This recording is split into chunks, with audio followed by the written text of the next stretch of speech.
Bueno, le voy a dar como decíamos ayer, cada comunicante va a tener un tiempo de aproximadamente 12 minutos para resumir la comunicación, que es de lo que se trata, ¿eh?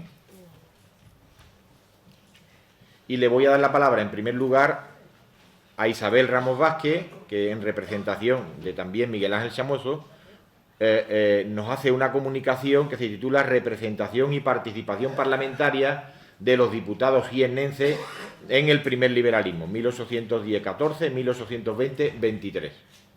Muy bien, muchas gracias. Acércate, dale aquí, aquí. Ahí está. Ya está. Eso es todo. Muy bien.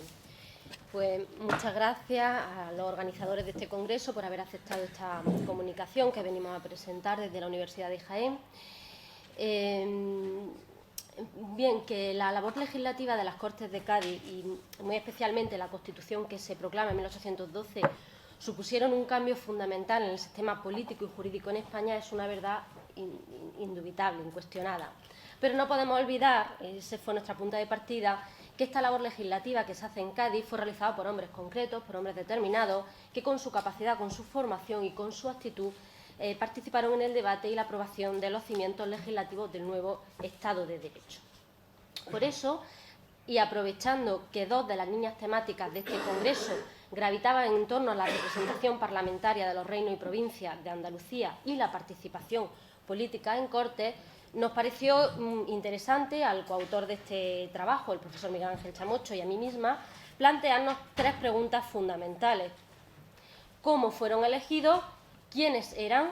¿Y qué aportaron a los debates parlamentarios los diputados o representantes del primero reino de Jaén y luego provincia de Jaén, tanto durante el periodo de 1812 al 14, en el que estuvieron reunidas las Cortes de Cádiz, como posteriormente en el periodo del trienio liberal, del 20 al 23, que se convoca o que se sucede bajo el mismo amparo constitucional de la Constitución de 1812.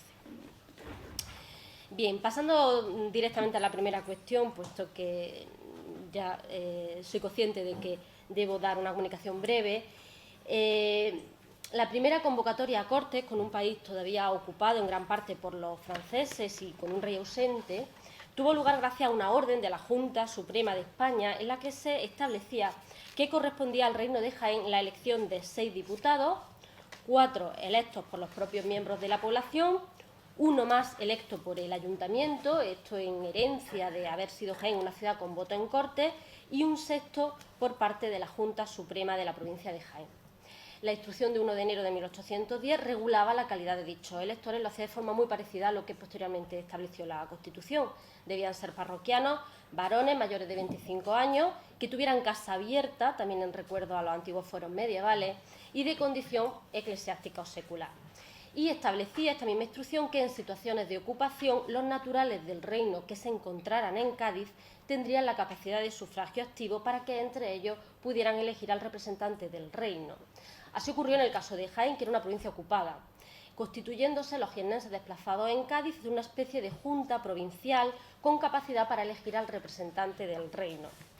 Los reunidos eran en su mayor parte militares del ejército en lucha contra los franceses, y entre ellos eligieron también a un militar, al brigadier de los Reales Ejércitos, Francisco González Peinado, como el primer diputado del Reino de Jaén a Cortes, teniendo como ahora diré o veremos posteriormente, una actividad muy destacada en estas Cortes de Cádiz.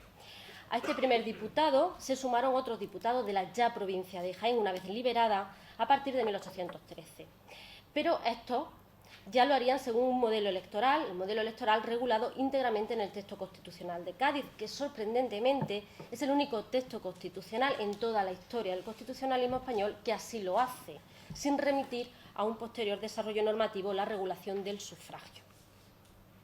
Esta especie de derecho constitucional electoral mantuvo la tradicional circunscripción provincial dieciochesca, que se había heredado de Florida Blanca, a la que añadió una subdivisión en partidos judiciales que era útil tanto para la elección de los diputados a Cortes como para los miembros de la Diputación Provincial.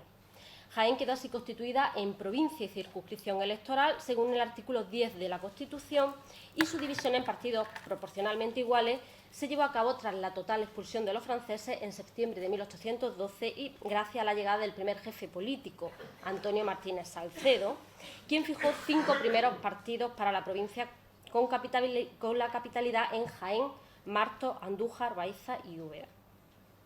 Unos meses más tarde, el mismo Antonio Martínez Salcedo, en una circular del 6 de marzo de 1813, reconocía literalmente la monstruosidad de dicha división e instaba a la creación de un nuevo partido judicial en Alcalá la Real, con lo que la provincia volvía a quedar dividida esta vez en 6 partidos judiciales, hasta que el nuevo jefe político, José Manuel de Vadillo, gaditano precisamente, impulsara una nueva corrección el 11 de agosto de 1813, fijando un total de 9 partidos judiciales. Esta última división recibió informe favorable de la Audiencia de Granada y fue enviada a la Regencia del Reino para su aprobación. Finalmente, un mucho más tardío Real Decreto de 21 de abril de 1834 subdividiría nuevamente la provincia en 11 partidos judiciales. Bien, en estos partidos judiciales tenía lugar un complicado proceso electoral en 4 fases: la de elección de compromisarios de parroquia, junta parroquial, junta de partido y junta de provincia.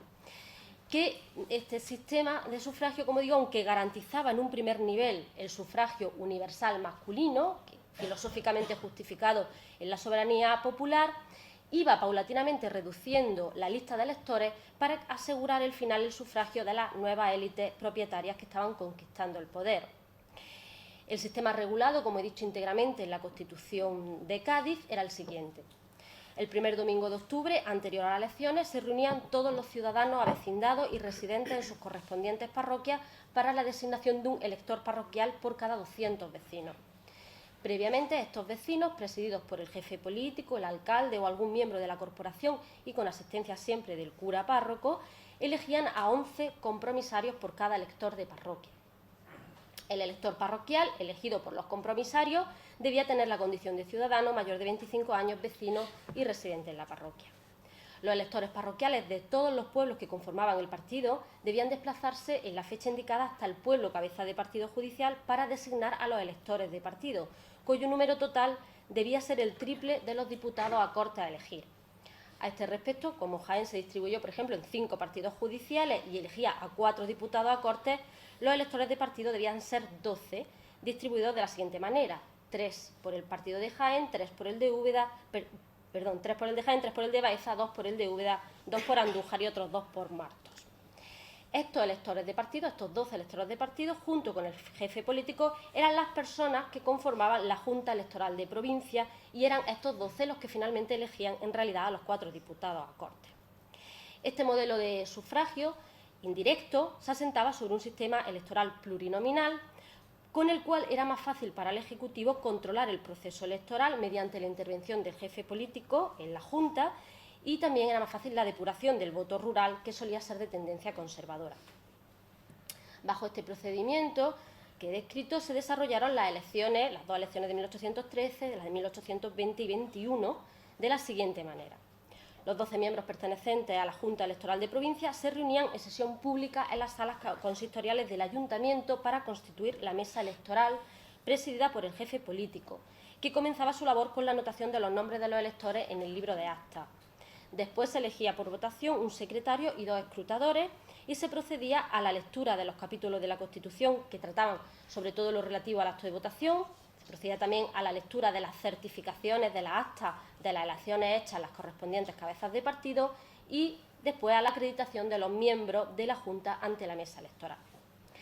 Precisamente a solicitud de un diputado jiennense, Moreno y Martínez, la Constitución gaditana preveía que una vez verificadas las actas, los miembros de la Junta Electoral se debían de dirigir a la Santa Iglesia Catedral para recibir solemne misa y el correspondiente Te Deum. Y concluido el acto religioso, regresaban a las salas capitulares para continuar con la celebración de las elecciones, siempre a puerta abierta. Ocupaban sus asientos sin orden ni preferencia alguna, procediéndose a la lectura del artículo 49 de la Constitución, que rezaba así: ¿alguno de los presentes tiene a bien exponer queja alguna relativa a cohecho o soborno para que la elección recaiga en determinada persona? Siendo la respuesta negativa, el acto de votación comenzaba enseguida. Los primeros en votar eran el secretario y los 2 escrutadores, votando después el resto de los miembros de la Junta, antes estos y el presidente. El secretario y escrutadores contabilizaban los votos, quedando elegido el candidato que obtuviera la mayoría de ellos. Si ninguno ostentaba esa mayoría, la pluralidad de votos, se pasaba a una segunda vuelta de los 2 candidatos más votados. Y, dado que la Constitución del 12 no preveía el voto en blanco ni la abstención, podía darse el caso de un empate, que en ese caso, según el artículo 89, se dirimía según la suerte. Elegido el primero de los diputados nacionales, que publicaba el presidente de la mesa, se repetía nuevamente el procedimiento para la elección de los demás diputados y para la elección también del suplente. Y antes de hacerlo oficialmente público, el presidente de la Junta establecía un turno de palabra para reclamaciones al objeto de concluir definitivamente el acto. Bien, este era el procedimiento, pero ¿quiénes resultaron elegidos por medio de este procedimiento para representar a la provincia de Jaén? Los únicos requisitos que en este sentido establecía la Constitución para el ejercicio del sufragio pasivo, es decir, para poder presentarse como diputado a Cortes, eran, como me parece ya haber dicho, ser ciudadano en el ejercicio de sus derechos, lo cual ya excluía de entrada a los simples nacionales, mayor de 25 años, natural o con residencia en la provincia desde los últimos 7 años antes de la elección, y también se establecía la condición de tener una renta anual proporcionada procedente de bienes propios. De hecho, sin embargo, no se determinaba la cuantía de dicha renta y la disposición quedó en suspenso hasta que las Cortes señalasen la cuota de la renta y la calidad de los bienes de los que debía provenir. En la práctica, siendo estos los requisitos, comprobamos que en las distintas legislaturas que se suceden entre 1810 a 14 y del 20 al 23, los diputados jiennenses representaban fundamentalmente a 4 grupos sociales. El de la nobleza, en primer lugar, el de la nobleza y grandes propietarios, al que pertenecían, por ejemplo, Pedro Mesía de la Cerda, que creemos que era el mismo Pedro del Prado Mesía de la Cerda, tercer marqués de Acapulco, y al que también pertenecía el marqués de la Merced, Francisco Javier Pérez de Vargas.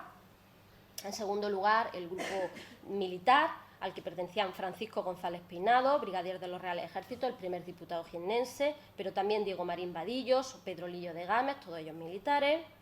En tercer lugar, estaba representado el grupo de profesiones liberales, pero concretamente todos ellos juristas, como eran José Serrano y Soto, Juan Manuel Subrié, Francisco Moreno Martínez o Bartolomé Marín Tauste, abogados, jueces, auditores. Y finalmente estaba representado el sector eclesiástico por Tomás Tauste, Francisco de Paula Castanedo o Manuel Ventura Gómez de Lechuga, que llegó a ser más adelante obispo de Jaén.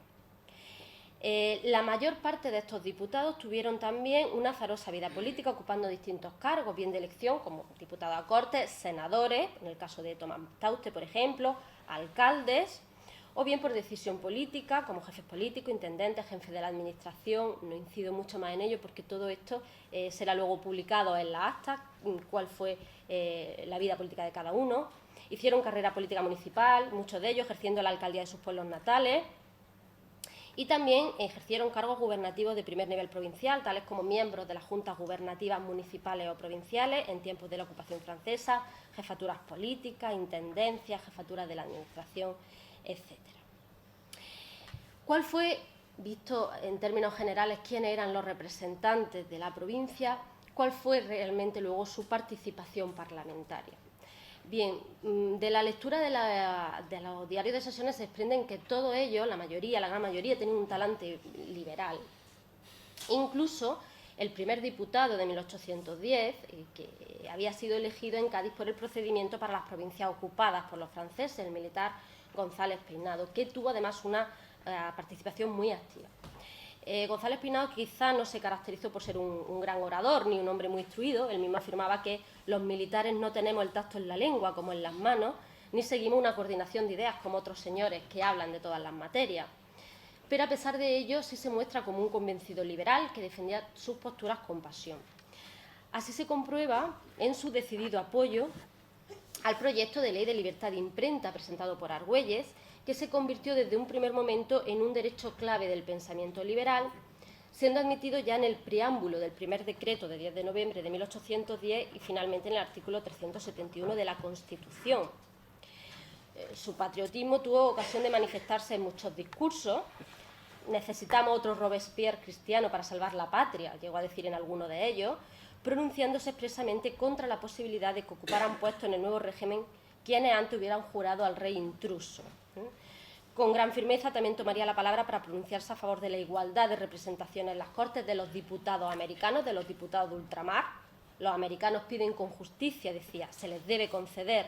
Sabemos lo que han padecido y si los que estamos aquí al lado del Gobierno hemos sufrido tanto, ¿qué será de aquellos?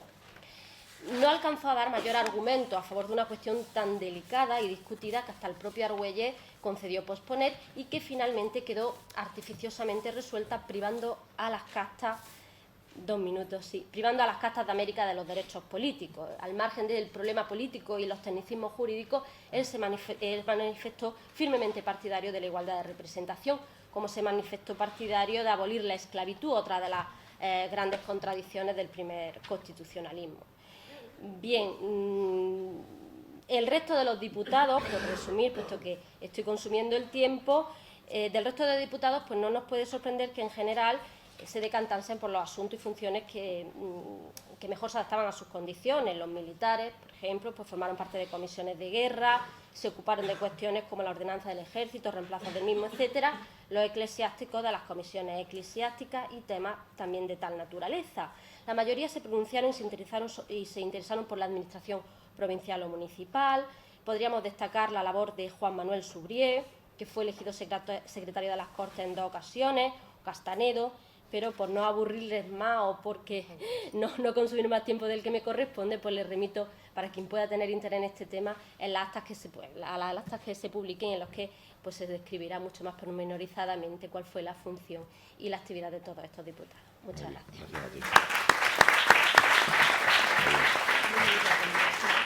Gracias a ti. Muchas gracias, Isabel. Y le doy la palabra ahora a Diego Gutiérrez Telle, que nos va a hablar de un personaje que conoce muy bien, que se llama José Serrano Valdenebro, un marino, paradójicamente, defensor de la serranía de Ronda y Sierra Norte de Cádiz, donde no hay agua. Diego. Venga. Buenos días. Intentar resumir en poco más de 12 minutos la vida y obra de un militar, de un político, de un escritor como don José Serrano Valdenebro, libertador de la serranía de Ronda y la Sierra Norte de Cádiz, es bastante difícil, pero yo voy a intentar en lo que pueda exponer parte de su vida y luego cuando se publiquen las actas pues tendré ocasión de ampliar la vida de este héroe. Don José Serrano Valdenebro nació en el pueblo de Corte de la Frontera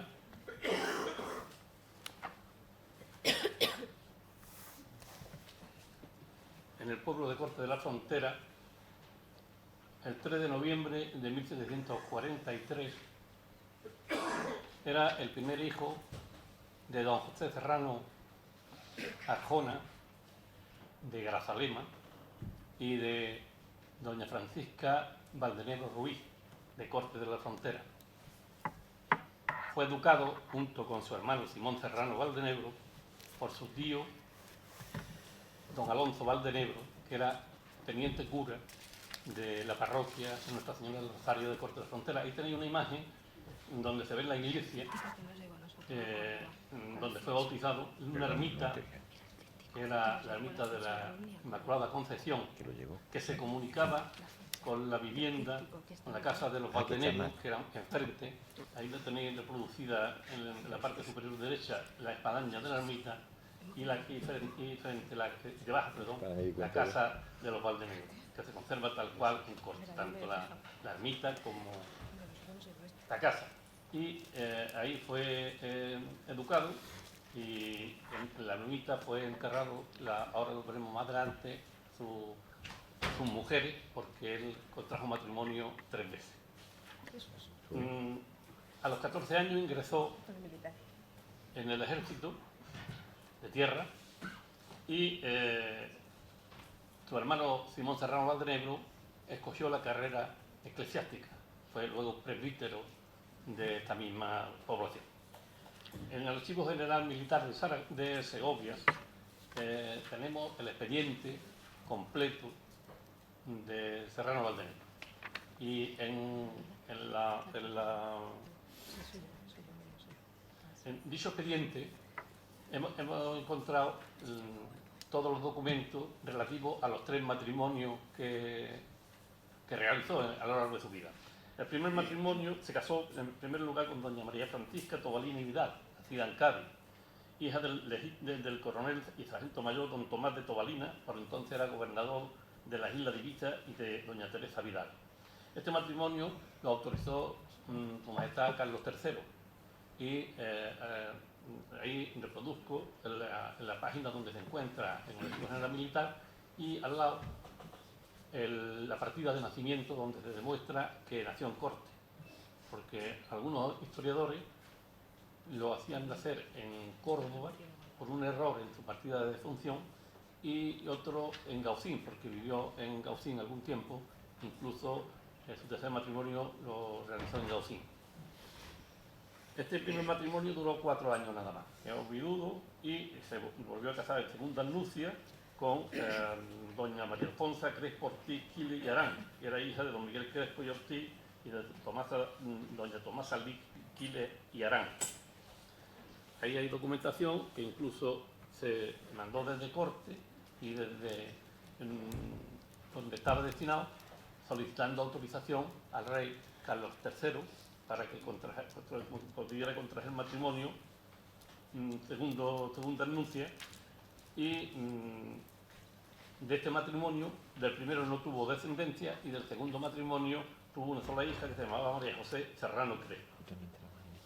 Volvió a quedarse viudo poco tiempo después, 9 años, y con 58 años ya cumplidos contrajo el tercer matrimonio. Ahí tenéis la solicitud de pidiendo permiso para contraer matrimonio. Esta es una partida de defunción de la mujer. Las 2 primeras esposas, cuando fallecieron, fueron llevados sus restos a la capilla de la Purísima Concepción en Corte de la Frontera, donde van a ser luego enterradas. Ya pasamos al libro porque si no, no me da tiempo. Y ahí tenemos la solicitud firmada por Serrano Valdenebro, dirigida ya a Carlos IV, solicitando contraer matrimonio en tercera nupcia con doña Buenaventura Sánchez Hernández de Villegas, de familia hidalga, hija legítima de Pedro Sánchez Herrao, corregidor que fue de la villa de Gaucín y lugares de su jurisdicción, y doña Buenaventura Hernández de Villegas. El rey Carlos IV autoriza en Aranjuez que se pueda contraer matrimonio, su tercer matrimonio, ya también con el visto bueno del Consejo Supremo de Guerra y de la Junta de Gobierno de Montepío Militar de Viuda y Huérfano, que era producto preceptivo en los servicios prestados a la patria de José Serrano Valdenebro. En el Archivo General de la Marina se encuentra su hoja de servicio, que lo represento ahí. Ahí podemos ver cuando va ascendiendo hasta llegar a jefe de escuadra, mariscal de campo, y los años que estuvo en cada cargo, ¿no? Ingresó en el Ejército de Tierra el 23 de febrero de 1767 con el empleo de capitán del Regimiento de Infantería Valona de Voluntarios Extranjeros. Estuvo 10 años y 5 días. Como capitán participó en la malograda expedición contra Argel en 1775. En el Ejército de Tierra prestó servicio en Zaragoza, Barcelona, Cartagena, Cádiz, Mallorca y Ibiza. Y siempre en su expediente, en su base de servicio, dice que lo realizó a satisfacción de su jefe.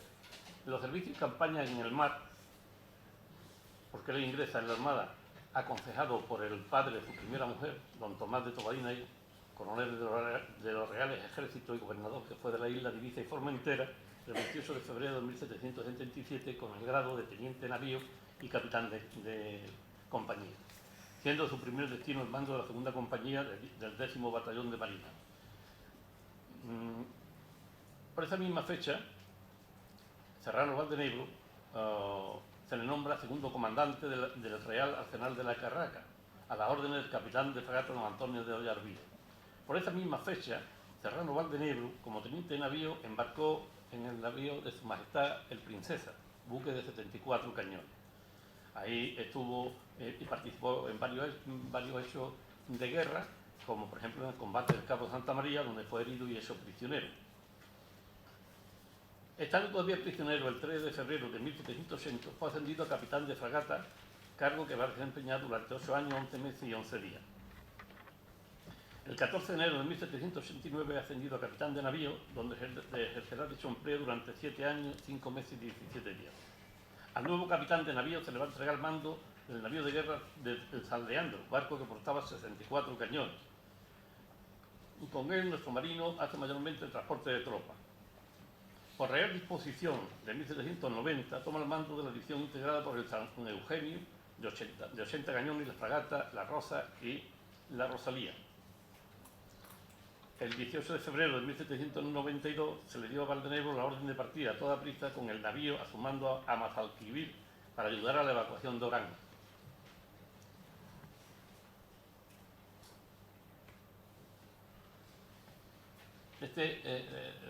El navío Princesa fue uno de los que mandó Serrano Valdenebro. Es una pintura del Museo Naval de Madrid.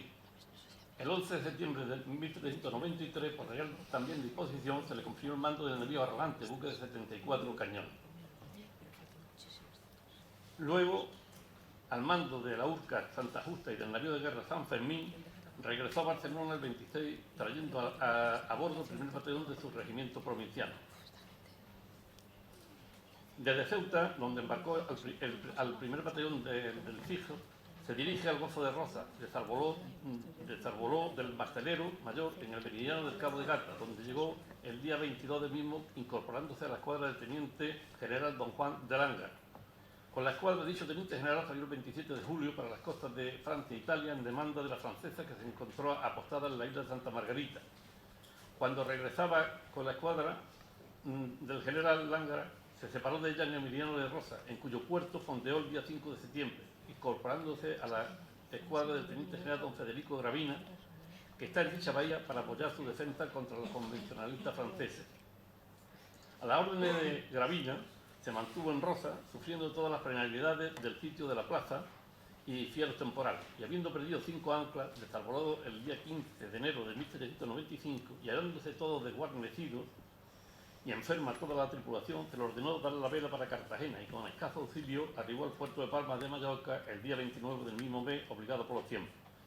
Falta grave de víveres, agua, vela y personal, llegando por fin a Cartagena el 18 de febrero de 1795, habiendo perdido la mano izquierda enmudecida por el frío.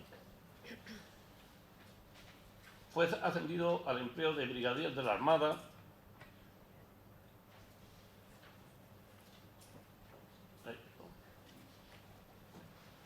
Ahí está la orden de Carlos IV, ascendiéndolo a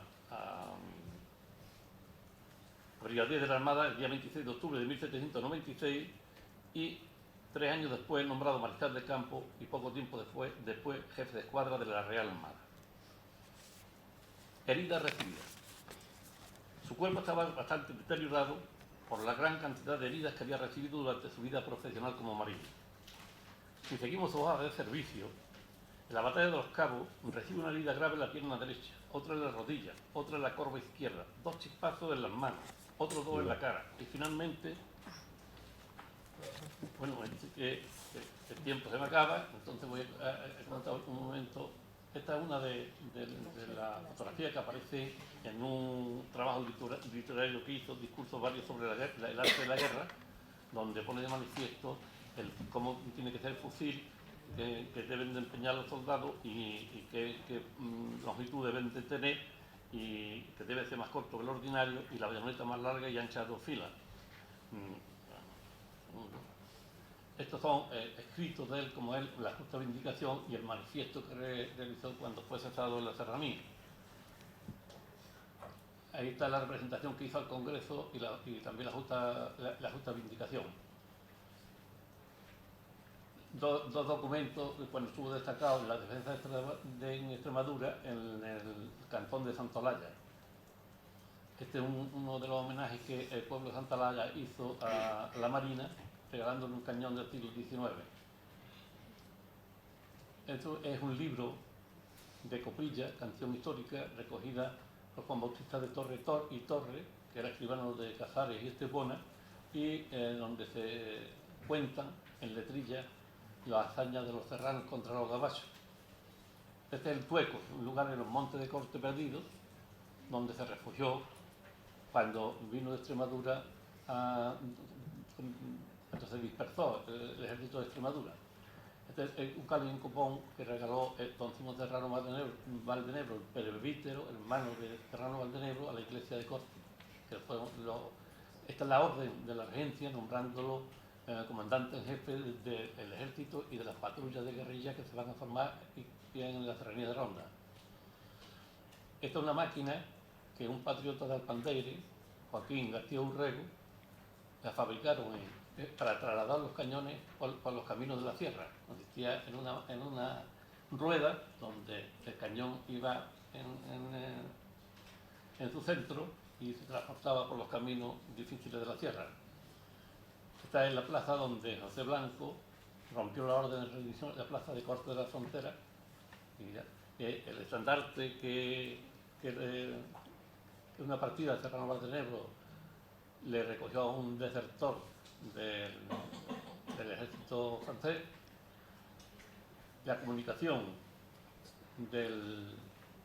cuando fue gobernador civil y político, gobernador militar y político de Cartagena, diciendo que el 6 de marzo de 1814 fallecía Serrano Valdenebro y juntamente está la partida de defunción. Muchas gracias. Muy bien.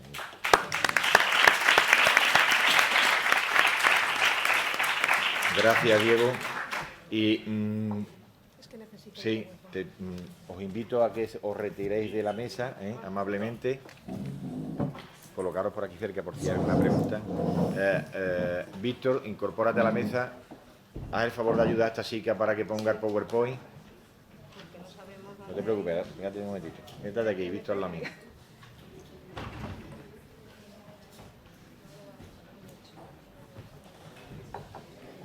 No te había visto, Víctor. ¿Qué tal? Vengo llegando con el tiempo. Venga.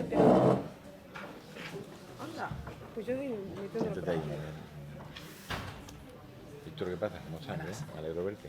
Has llegado en el tiempo justo, tío. Siempre llego igual. De verdad, ¿eh? No sé cómo lo hago. ¿Tienes familia o algo de eso o no? ¿Qué? ¿Tienes familia que mantener o los niños o qué? Creo, ¿no? Tengo una tesis Bueno, a la que darle de tomar. vamos a continuar. Que no cundar pánico, que continuamos. Y le voy a dar la palabra ahora a la profesora María José Ramos Rovi, que nos trae una comunicación que se titula La Iglesia Católica en la Constitución de 1812. Los representantes eclesiásticos por Andalucía. No te preocupes. No, no te preocupes.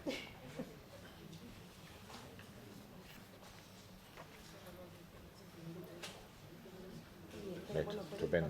por ejemplo, así. Sí, vale. Ponlo en visión completa, ¿no? Sí. Bueno, pues ya está, pues no hacemos nada, nos quedamos como estamos. Venga, dale. Bueno, bien. Venga. Disculpen esta interrupción.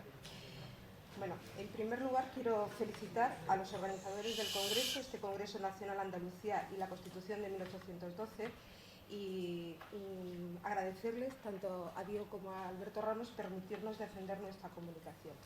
Y seguidamente quiero trasladarle las excusas de mi compañera, la profesora de Derecho Eclesiástico del Estado, Amelia Sánchez Vidal, que en estos momentos estaba pronunciando una comunicación en Donosti, en San Sebastián, y era dificilísimo compaginar, estar en los dos sitios a la misma vez. Como ha dicho Diego Caro, nuestra comunicación es la Iglesia Católica y la Constitución de 1812, los representantes eclesiásticos por Andalucía. Nosotros, cuando en octubre mandamos el resumen de la comunicación, en un principio queríamos ver el papel de la Iglesia Católica y del credo andaluz a través de los diarios de sesiones secretas.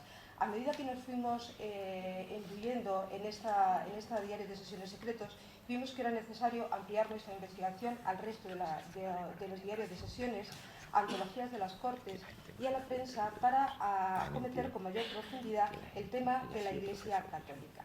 Hemos visto que no se ponen de acuerdo ni siquiera los distintos historiadores en el número total de diputados. Por ejemplo, García León dice que está en torno a 303, Fernández Almagro 308, Solís 296, Comellas, por ejemplo, 303. Fíjense que hay una bisagra entre 303 y 296.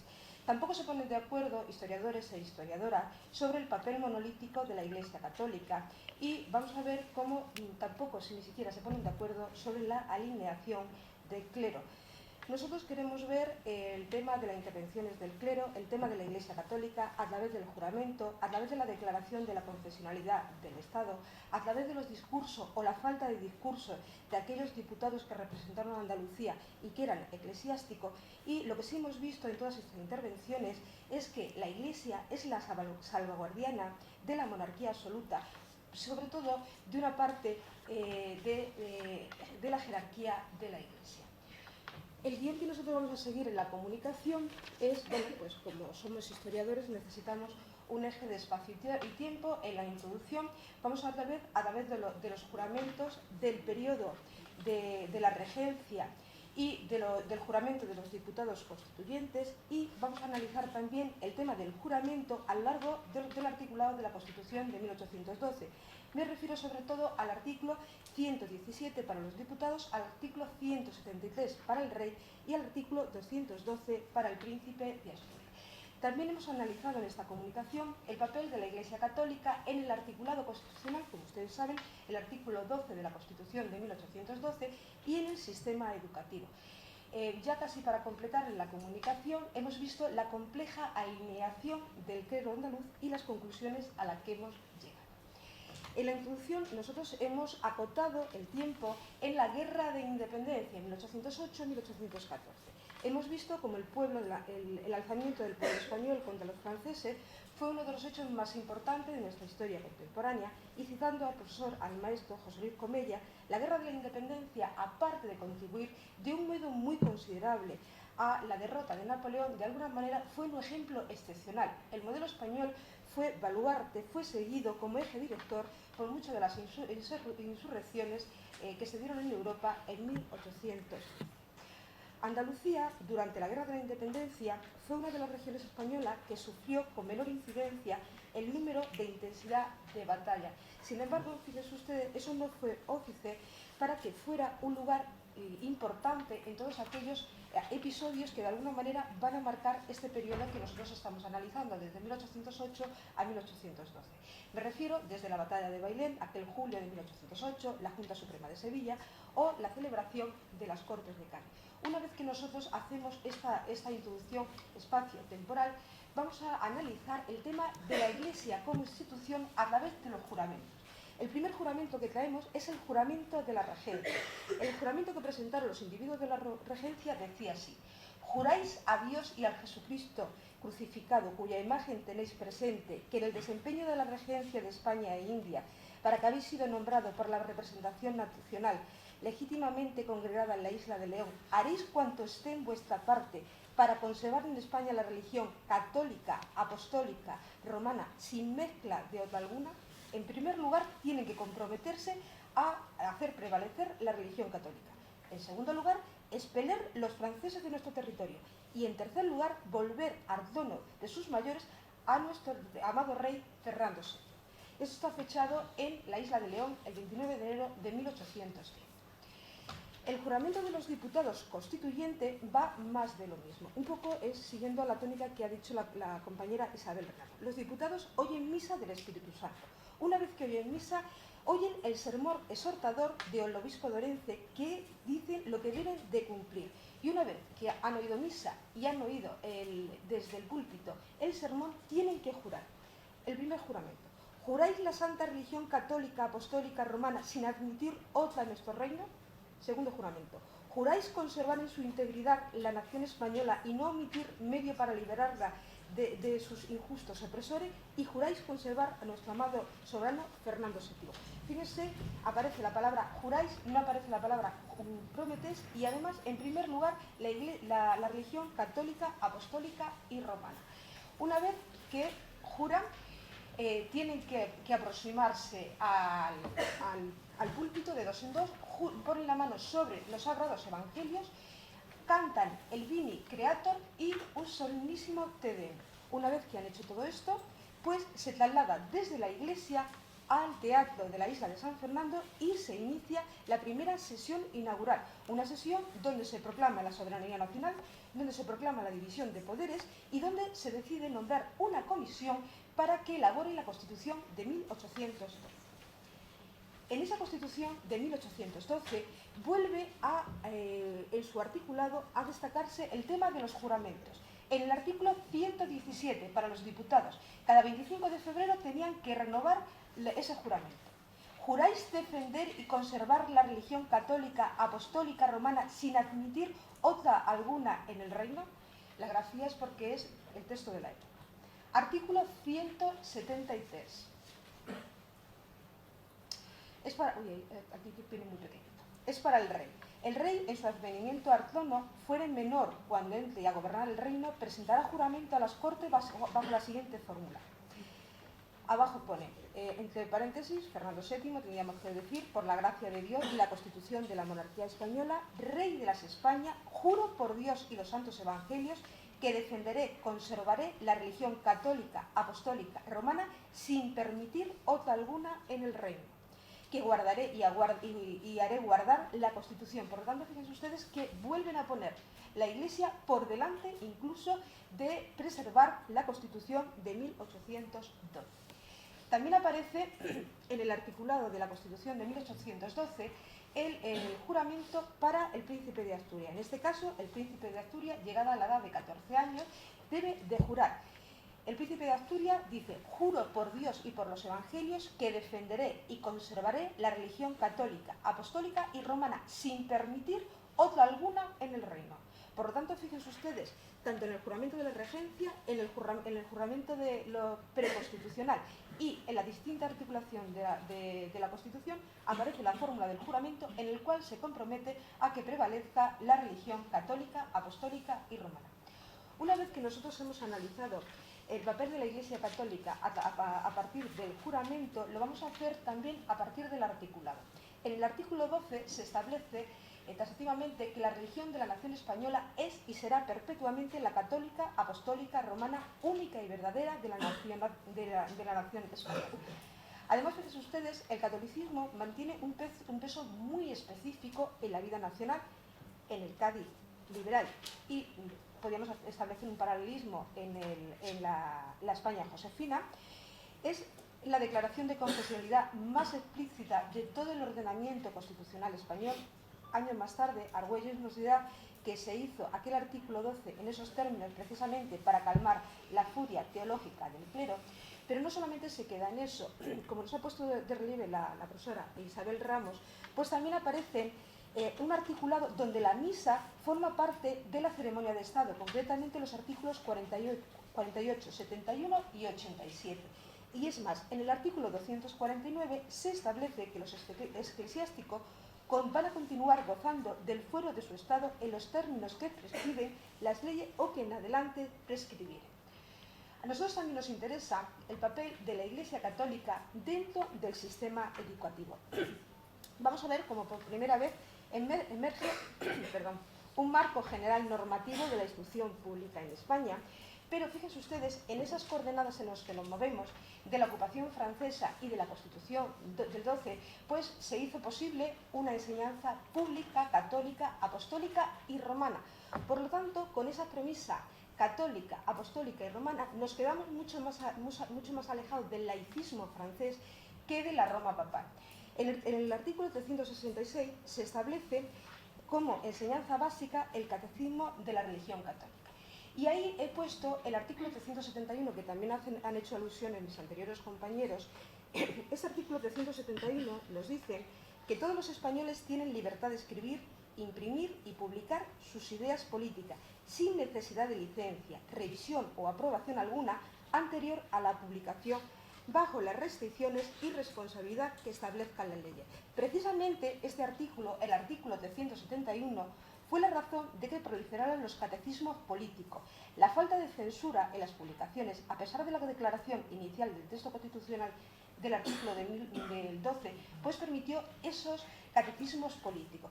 Los catecismos políticos han sido muy bien analizados por el profesor Muñoz Pérez, también han sido muy bien analizados en varios artículos por el profesor Bartolomé Clavero Salvador y por el profesor Ramos Santana.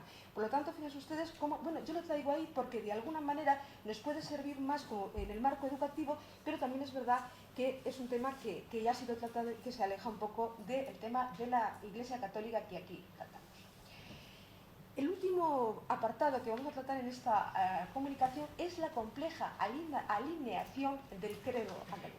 Ya les he dicho antes que no se ponen de acuerdo en ni siquiera el número total de diputados. Nosotros hemos cuantificado 77 diputados por Andalucía. De esos 77, si vemos esta horquilla de 303 o 296, supondría un 25 o un 26% del total de los diputados que se sentaron en las Cortes de Cádiz, y de ellos fueron 26 eclesiásticos. Sobre la afiliación política, nosotros seguimos a Caballero Mesa. Dice que en las Cortes gaditanas nunca hubo una estructura ideológica y organizativa de las agrupaciones. No podemos decir conservadores liberales. Para Caballero Mesa hay unas minorías cohesionadas que en ciertas ocasiones consiguen aglutinar en torno a ello importantes segmentos de la Cámara. Distinto es la afiliación católica. Dentro de la afiliación católica, por los discursos que ellos han pronunciado, nosotros hemos englobado algunos como ultramontanos, conservadores. Me refiero, por ejemplo, a Francisco Basijo Alaja, representante de Sevilla, a Moreno Garino Agustín, también diputado por Sevilla, o a Rodríguez de la Barcena Francisco de Salas. Dentro de los católicos formales que siguen los ritos aprendidos, tenemos a Terreno Monasterio. Terreno Monasterio, para algunos estudiosos, lo engloban dentro de los conservadores, para otros están dentro de los liberales. Yo lo establecería un poco un diputado puente que era un hombre muy culto, un hombre que participó muchísimo, un hombre que estuvo muy interesado sobre todo en los discursos de la abolición de la Inquisición. Y ahí tenemos que discutimos mucho con mi compañera, la especialista en Iglesia Católica, sobre los católicos reformistas. Ella ve una serie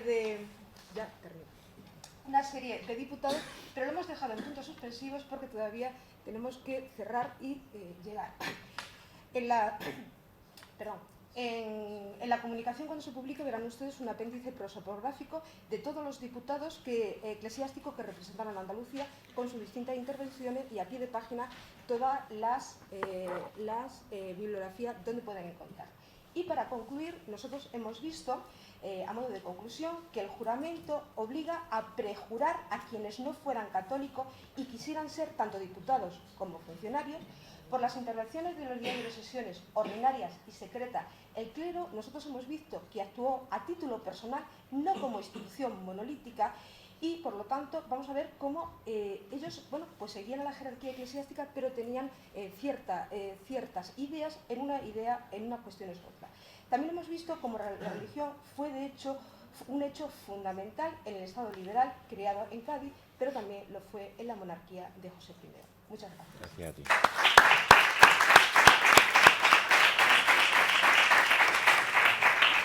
Muy bien, muchas gracias a la profesora Ramos Rovi. Y le doy la palabra en último lugar a Víctor Núñez García, de la Universidad de Huelva, que nos va a hablar de un diputado, José Luis Morales Gallego, y el primer liberalismo en Huelva. Muy bien, buenos días a todos y muchas gracias. Mis primeras palabras necesariamente tienen que ser de agradecimiento, por supuesto, a todos vosotros, los asistentes, por vuestro interés, y también a la organización de este congreso, pues por haber sido tan receptivos con mi propuesta y por haberme permitido estar aquí este ratito con vosotros hoy. Bien, echándole un vistazo rápido al programa, pues me ha llamado la atención el hecho de que hay 6 intervenciones, 2 ponencias y 4 comunicaciones que ponen el acento en los individuos, en los sujetos históricos. Por ejemplo, esta última comunicación que acabáis de escuchar. El hecho de poner el acento, poner nuestro enfoque en los individuos, en los sujetos históricos, en los actores históricos, pues es algo que está en boga en la historiografía española e internacional está bastante en boga, como digo, en los últimos años. Además, yo pienso particularmente que es una buena forma de acercarnos, tanto a nivel de investigación, incluso a nivel didáctico, de acercarnos a un periodo histórico o a un acontecimiento histórico, acercarnos a través de los personajes, a través de los actores históricos que vivieron y que intervinieron en ese proceso histórico. Bueno, pues en este caso estamos haciendo referencia al binomio Cortes de Cádiz, Constitución de 1812. Bueno, en fin, conceptos o axiomas como la vuelta al sujeto, el regreso de la biografía individual o colectiva, o incluso pues derivaciones metodológicas como la prosopografía. La compañera hablaba ahora de un apéndice prosopográfico, aunque la palabra nos pueda resultar un poco extraña, pero bueno, realmente es algo sobre lo que se está escribiendo mucho, sobre lo que se está investigando mucho y sobre lo que se está reflexionando mucho en los últimos años.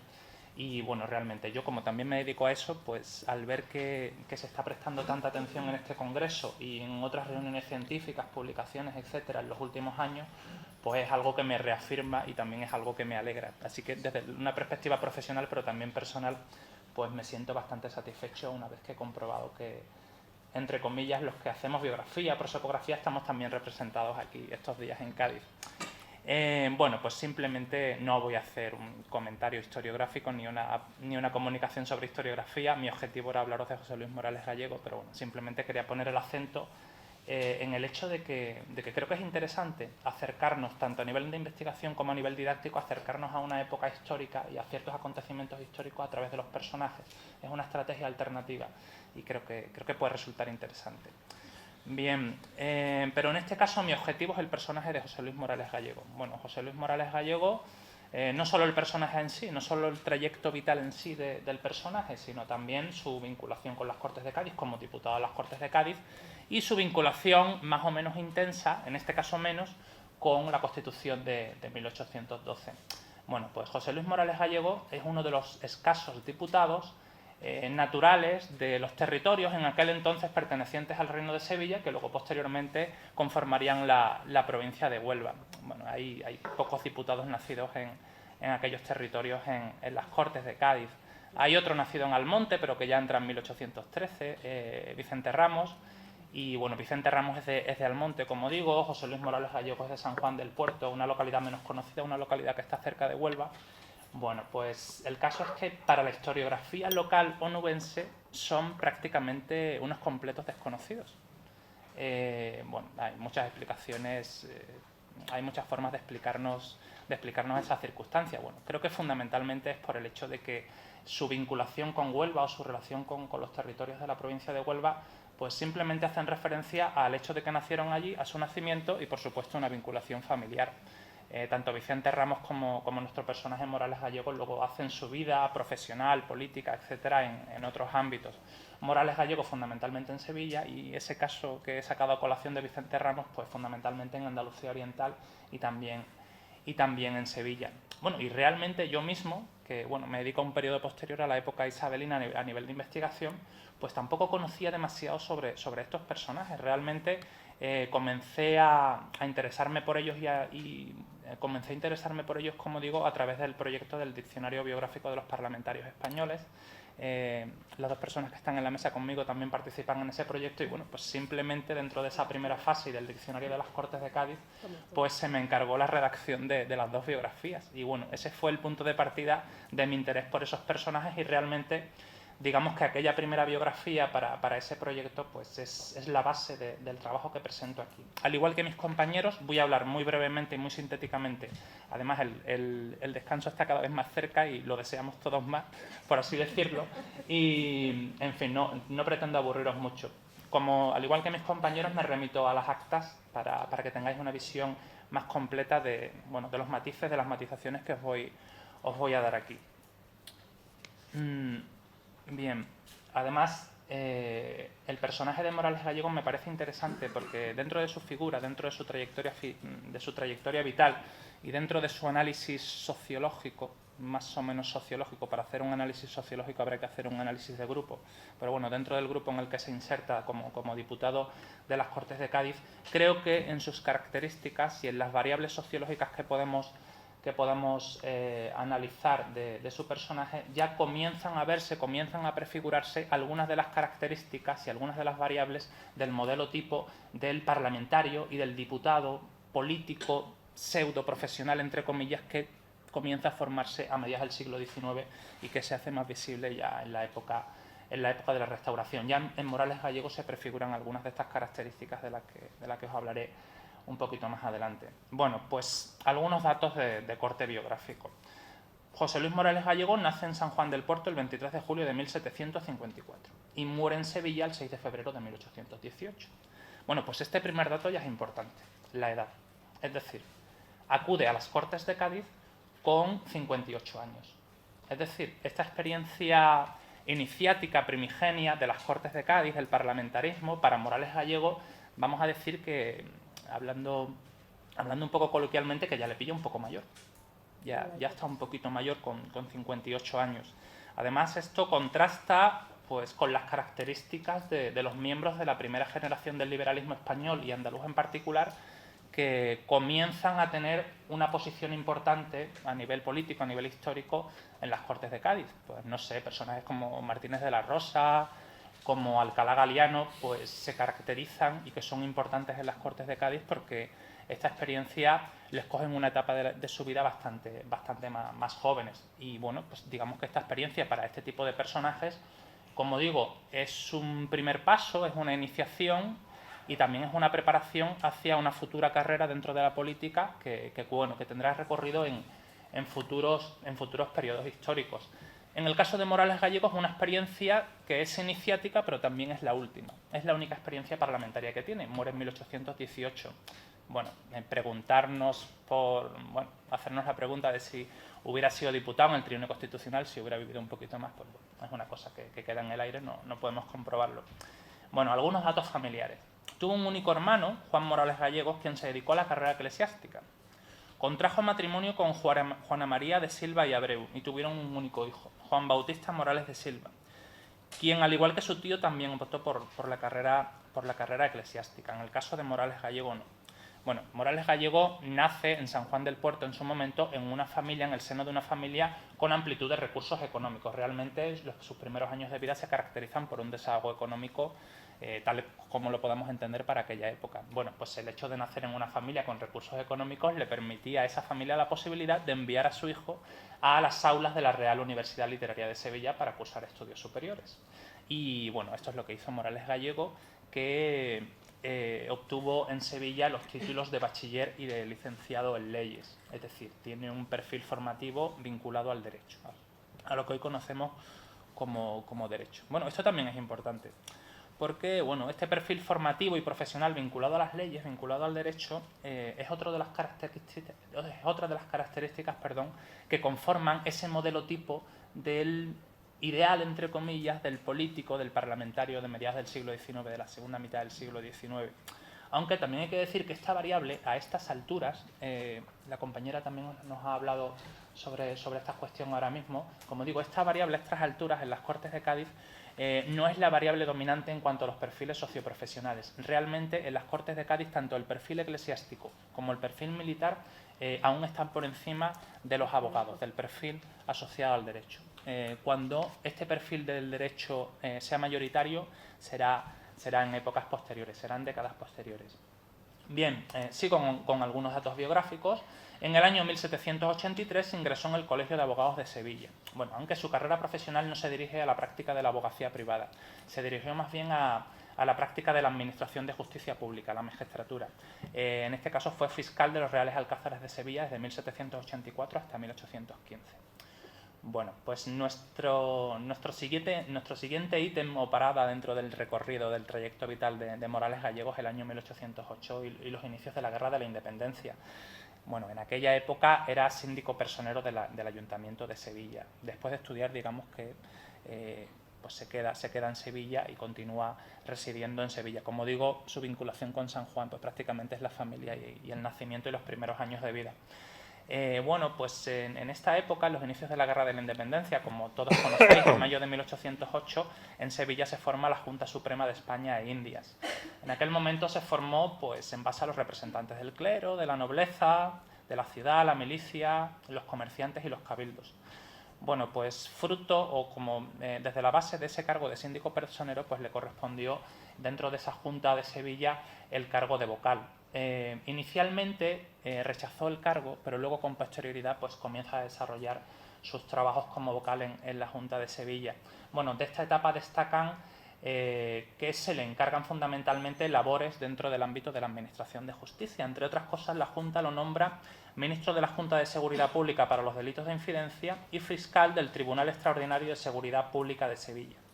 Bueno, también destaca en esta época, en su etapa de la Junta Revolucionaria de Sevilla, una gestión que hace por encargo de la Junta con un canónigo de Faro que viene a negociar con la Junta de Sevilla en nombre del capitán general del Algarve, en nombre del ejército portugués en el sur de Portugal, en el Algarve, con el que firma un tratado formal de auxilio mutuo.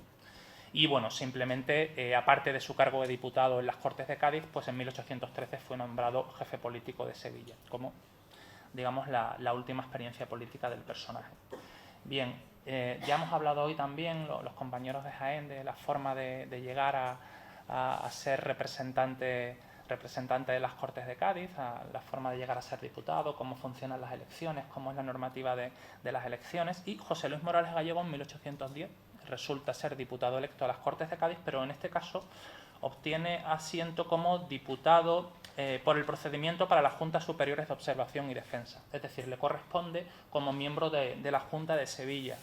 Bien, pues en este caso, también como ha comentado la compañera, la Junta de Sevilla, ya refugiada en Ayamonte, tiene lugar ese proceso, ese escrutinio, esa votación, y en ese caso pues hay un empate de 3 candidatos y le toca a Morales Gallego por sorteo, como indicaba la normativa. Bueno, ya muy brevemente, Morales Gallego es uno de los diputados más activos y más importantes en las Cortes de Cádiz por su nivel, a nivel cualitativo y a nivel cuantitativo, de aportaciones, de discurso político, y etcétera, etcétera, en el Congreso. Forma parte de muchísimas comisiones, interviene muchísimas veces en los debates de la Cámara y, bueno, digamos que ideológicamente en un principio podemos encuadrarlo en una posición equidistante entre los dos grupos más extremos, el liberal y el absolutista, pero finalmente hay una evolución y digamos que hay un acercamiento hacia el lado liberal, firma la Constitución de 1812, está completamente de acuerdo con la Constitución con la obra legislativa de las Cortes de Cádiz y, como digo, hay un acercamiento hacia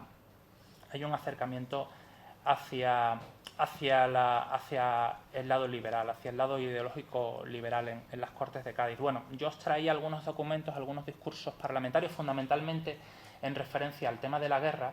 Fue quizás uno de los temas que más le interesó, los temas militares y el tema de la marcha de la guerra. Está constantemente preguntándole al ministro de la Guerra y a los representantes de la regencia por la marcha de la guerra. Es más, considera que los ejércitos españoles no están haciendo todo lo que podían, consideran que se podía avanzar más, se podían avanzar más posiciones. En todo caso, simplemente son textos que se incluyen en la versión definitiva que se publicará en el libro de actas, y bueno, eso es todo. Gracias.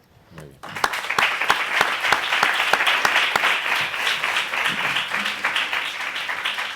Muy bien, muchas gracias a los autores en plural de las 4 comunicaciones, y brevemente antes del descanso, si alguien tiene interés en preguntar a alguno de los autores de las comunicaciones, pues ahora tiene la palabra, si no que calle para siempre, como dijo el cura, ¿eh?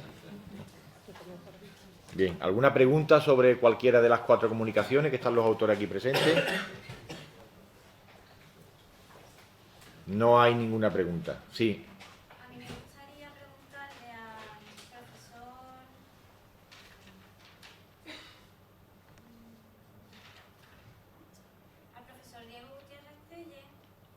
Sí, está allí. Sí, porque a mí es que no me ha quedado muy claro la importancia de este personaje en la historia del Cádiz de las Cortes, o en la historia de la Constitución. ¿Por qué es tan destacado este marinero? Bueno, aparte de que él fue uno de los firmantes de la Constitución de Cádiz, fue diputado por Granada y participó activamente en la liberación de la Generalitat de la Norte de Cádiz. Ahí me ha quedado Volando. tiempo su actuación en la Reina del Tribunal, como se llama él, Claro, estoy aquí. Para recordarte. participó también en la elaboración de la Constitución, firmante, como he dicho antes, y hubo un enfrentamiento muy importante, Marcelo, con el jinete Virgilio de los Ríos, que una de las derrotas más importantes que sufrió él fue en Fuente de Leche, en Mía de Ronda, Sí, y del Virgilio Marín. de los Ríos estaba con toda su tropa en algo No, este hombre es profesor de instituto, de Ronda. De Ronda. por envidia y después sustituyó como comandante jefe de la carrera de Ronda. No me he podido extender en su obra literaria, tiene un montón de libros escritos, presentados, uno de ellos fue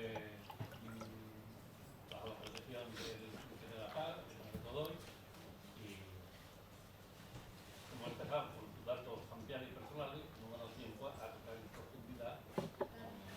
Entonces se puede decir que aparte de marinero, como Por eso está dije al en el principio, título, perdón, fue político, dije al literato, principio que es bueno, un militar, político y escritor, y además firmante de la sociedad. entonces que nos hemos quedado en la parte básica. Nos quedamos al comienzo. Sí. Bueno, él es muy modesto, te puede remitir al libro, a su biografía escrita en un libro sobre Serrano Valdenebro. Ahí puedes ampliar todos los detalles que te interesan. ¿Alguna pregunta más? Sí, usted. Entre pregunta y conclusión personal, con respecto a me encanta el Congreso, con respecto a lo que ha afirmado la doctora, en la relación que pone que la Iglesia ahí en esas conclusiones no se definió como grupo homogéneo, sino más bien a nivel personal, ¿no cree que podría, y sin ánimo de que usted dé su opinión personal, sino a nivel puramente histórico, ¿no cree que eso podría ser ya un aspecto liberal de cara a estos nuevos tiempos en los que la Iglesia, desgraciadamente desde mi punto de vista, se está posicionando como grupo homogéneo con una cierta tendencia derechizante? Sí, vamos a ver. Breve, María José. Sí, breve. Y perdone. No.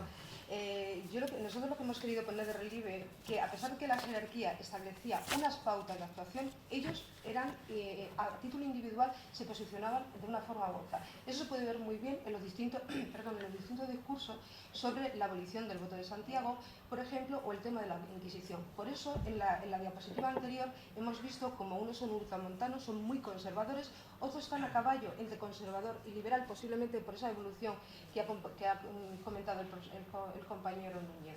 Sí es cierto que hay cierta apertura, de hecho algunos estuvieron posteriormente, una vez que entró la Constitución, ellos se siguieron también. Por eso hemos dicho que a pesar de que la jerarquía es la guardiana de la monarquía absolutista, a título personal hubo cierta apertura en algunos representantes eclesiásticos. Gracias. Estoy totalmente de acuerdo. Lo que pasa es que me parece eso una afirmación muy importante de cara a los nuevos tiempos, Sí. en los que desgraciadamente esa apertura no se está dando, o sea, la Iglesia no va al compás de los signos de los tiempos. Bueno, eso sí es cierto. Lo que pasa es que... Bueno, pues eso, señora, si usted me lo permite, es otro debate, ¿eh? Es complicadísimo. Entonces ya, es verdad. eso como dice en mi pueblo, meterse en un jabá, ¿eh? Eso ya... Gracias. Le agradezco su intervención y le agradezco a usted la paciencia. Vamos a descansar media hora y os convoco a las 12:30 a la ponencia final, ¿vale?